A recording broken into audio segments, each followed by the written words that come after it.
Okay, for tonight's final award, we're going to hear from the legend, the great Smokey Robinson.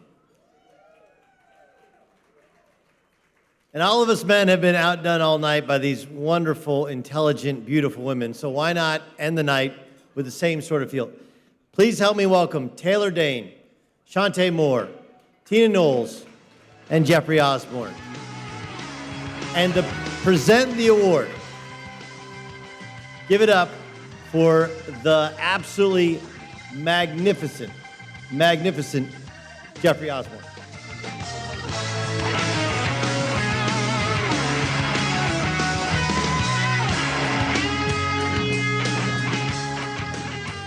Good evening.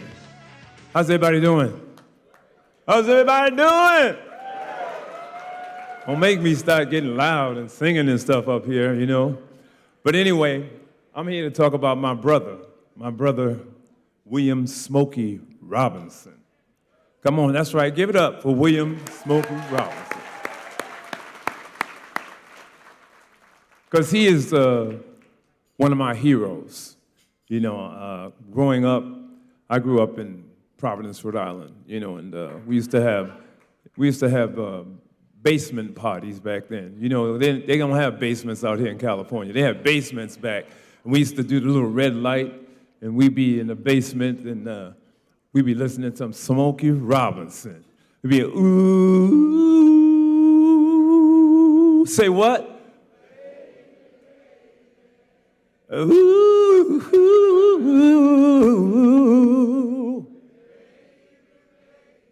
that's what I'm talking about. We be down in there, boy, in the basement. We be grooving the old Smokey Robinson songs. Little did I know that I would get to meet this man and become a dear friend. He's a dear friend of mine. He's my hero, and he's a legend. He's a legend's legend. I mean, a legend's legend is someone that wrote songs for people who became legends. He is probably one of the greatest songwriters to ever grace the face of this earth. And that's no joke. That's no joke. He is inducted into the Rock and Roll Hall of Fame not only as a singer, but as a songwriter. The greatest lyricist that I know. He's had written songs for everybody on well, he basically built Motown Records.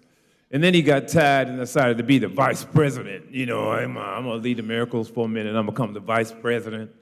And then he went back on his solo career. Now, when he went on his solo career, I was struggling. I was in a group called LTD. Yeah, and we were broke. Our asses were broke. And we were running around L.A. I had no job. And somebody said, you know what? I think Smokey Robinson is looking for a drummer. So I ended up with myself and the bass player of LTD, Henry Davis, and Smokey Robinson gave me a job back when I was struggling. We hadn't even had a record out. But this man extended, he was so gracious, and I got to play drums with my hero, Smokey Robinson. That's right. Smokey, you don't even know what you did for me. I'm telling you, that was probably the biggest thing in my life. I needed some inspiration at the time, some motivation, and he gave it to me. I got a chance to go out on the road with Smokey. And you know what, Smokey? I got to play at Jermaine Jackson's wedding to Hazel Gordy with Smokey Robinson. So that's all I needed. This man, I'm telling you, when you think of the songs that he's written, and the careers that he's made, it's unbelievable. Because I could sit here and I could sing a couple of songs that you probably didn't even know he wrote. Like, you know, with the Temptations. I know you all know, yeah. I got sunshine. Come on, y'all. On a cloudy day, when it's cold outside. What you got? Well, I say what? Woo, my girl. Ha ha. That's a standard. That is a standard. Smokey, I can't even tell you some of the songs you wrote that just put a smile on my face. You know, he wrote songs that you probably didn't even know he wrote. Like, never met a girl who makes me feel the way that you do. Whenever I ask who made my dreams real, I say that you do. All right, so fee, fi. Look out, baby. Woo! And I'm giving. So get ready. Oh, I'm gonna. So get ready, 'cause here I don't.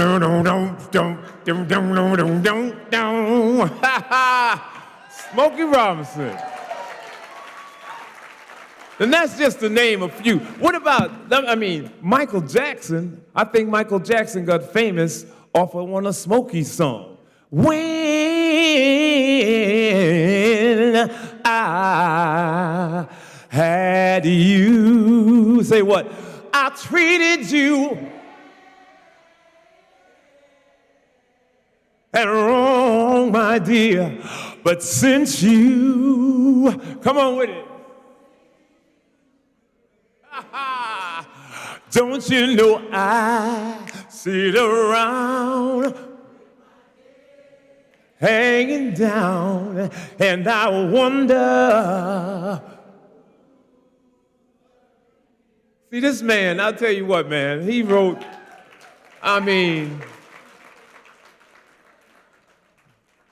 just unbelievable songs. He also broke down barriers that I'm sure some of you I'm not aware of. But this man took that Motown review down through the South on buses and wasn't able to even stay in some of the hotels down there. He broke barriers for all of us. I wouldn't be here if it wasn't for Mr. William Smokey Robinson. A lot of us wouldn't be here because he introduced black music to the world. Motown was just unbelievable, and this man was largely responsible for almost all of it. He wrote for everybody. He wrote for Marvin Gaye. He wrote for everybody. Everybody on Motown. He never wrote nothing for me, though, damn. But anyway, I could go on and on about Smokey. I just want to say the most beautiful thing about him is that he's one of the greatest human beings that I've ever met. Just unbelievable. And the things that he does for the community, for the people.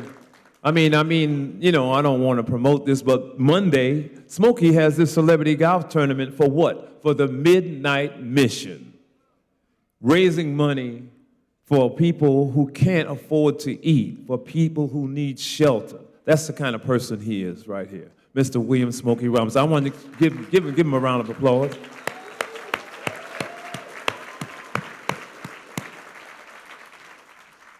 So I guess I'm going to present this award. Where is this award? To my friend. More than anything, he's my friend. He likes to take me out on the golf course and take my money. That's what he really likes to do. Because do I owe you anything, Smokey? No. Anyway, I would love to present this award to one of the greatest songwriters that ever graced this earth, to one of the greatest singers who ever graced this earth. And beyond that, he's an incredible entertainer. Because, you can be a great singer, but that don't mean you can entertain. This brother here is a great entertainer, great singer, great songwriter, maybe the greatest songwriter. It's up in the air right now. I think he might be the greatest songwriter. So, can I give this award to Mr. Smokey Robinson? Smokey, I want you to come up here and accept this award on behalf of the Pump Brothers and everybody in here who ever loved music. Get up for this brother right here.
y'all had me almost embarrassed to come up here.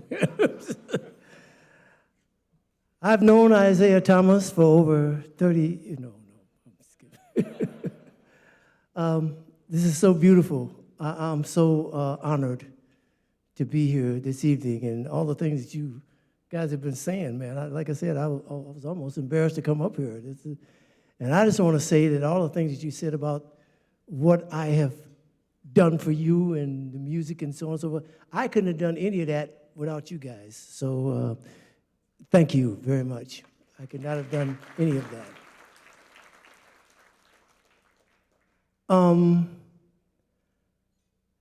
Dana and David. Yeah. These guys are really, really, really probably the most active men I have ever met in my life. You know, really. I mean, connected to everything and everybody. Look around this room. You see all the people that they're connected to. I mean, in the entertainment business as far as music goes and in sports and all that. Look around the room. They're connected to everybody. In fact, we've been talking tonight. First of all, the foundation is doing so much wonderful, wonderful work as far as trying to eradicate cancer. And cancer has touched my life so many times in my family and my friends, and I've lost a lot of people to the dreaded Big C. I am also a COVID survivor. Yeah. But for the grace of God, I would not be here standing here tonight. I urge all of you, and I really want you to hear me. I urge all of you to be careful. I urge all of you to mask up. I urge all of you to take care of yourselves as best you can against this disease, because you don't want it. It is the worst health thing that's ever happened to me in my life. I've always prided myself on trying to keep myself in shape and keep myself good, running, doing all those things like that, you know. COVID, when I had it, if I walked from here over to Dana, I felt like I had run for about 30 miles. That's what it does. It just wipes you out totally.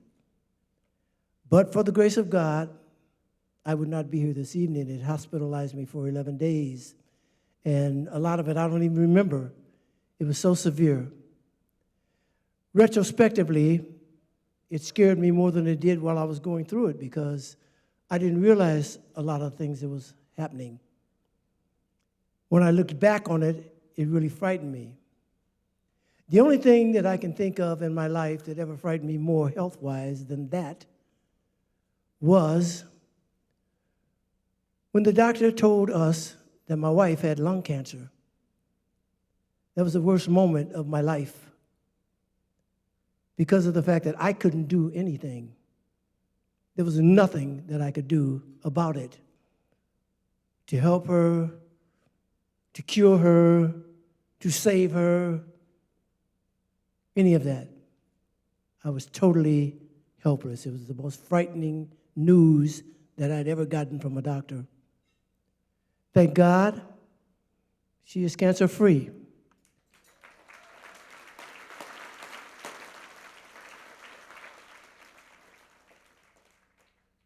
And it's because of work like the Pump Foundation does. It's because of all the wonderful people who donate their time and their efforts to do something about it. When I got to the point whereas after I had had the COVID, whereas I was going to get my booster shots, who did I call? Dana. I'm serious, you know, he was getting shots for people before it was even out.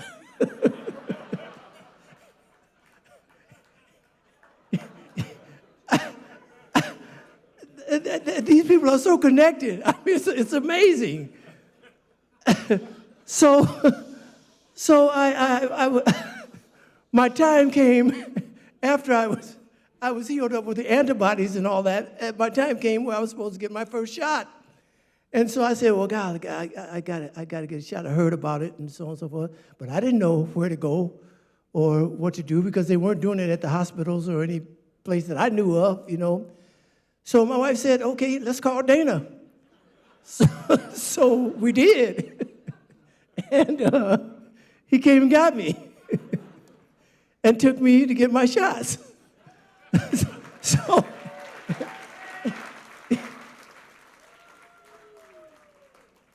So he and David have played such a great part in my life since I've known them.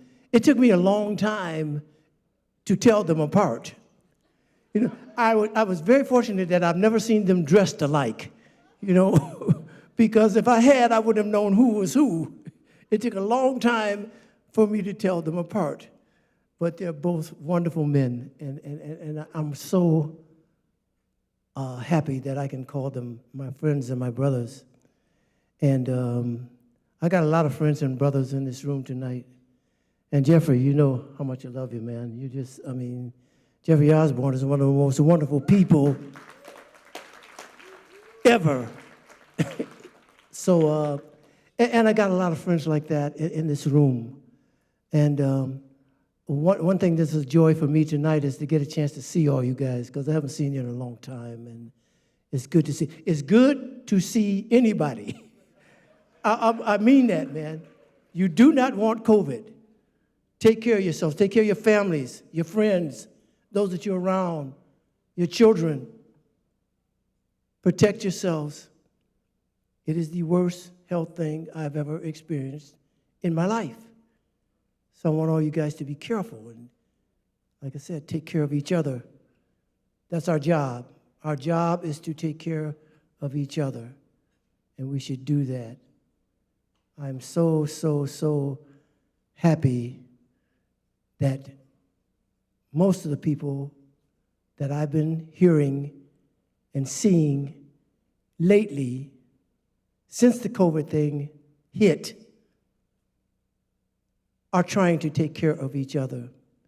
And it doesn't matter what color you are, what your religious beliefs are, where you live, what you do. We're all just people. And I have wished many, many times for Earth that we would be attacked by Zectra, you know, and they would come down and attack us, and we'd have a weak war or something, and we would win, but it would give us all a chance to see that we are all in this together. We're all earthlings. We're all humans. We are all brothers and sisters. We all should learn that and stick together with that thought in mind. There's no difference. Just the outer side, the outer edges, or what we think or what we believe. Prejudice is the most ridiculous emotion that we could have as people.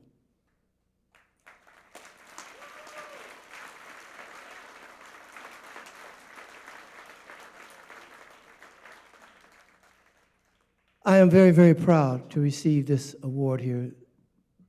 I am very honored to receive this. To all the other recipients tonight, I'm so happy for you, and I'm very happy to receive this honor at the same time you did.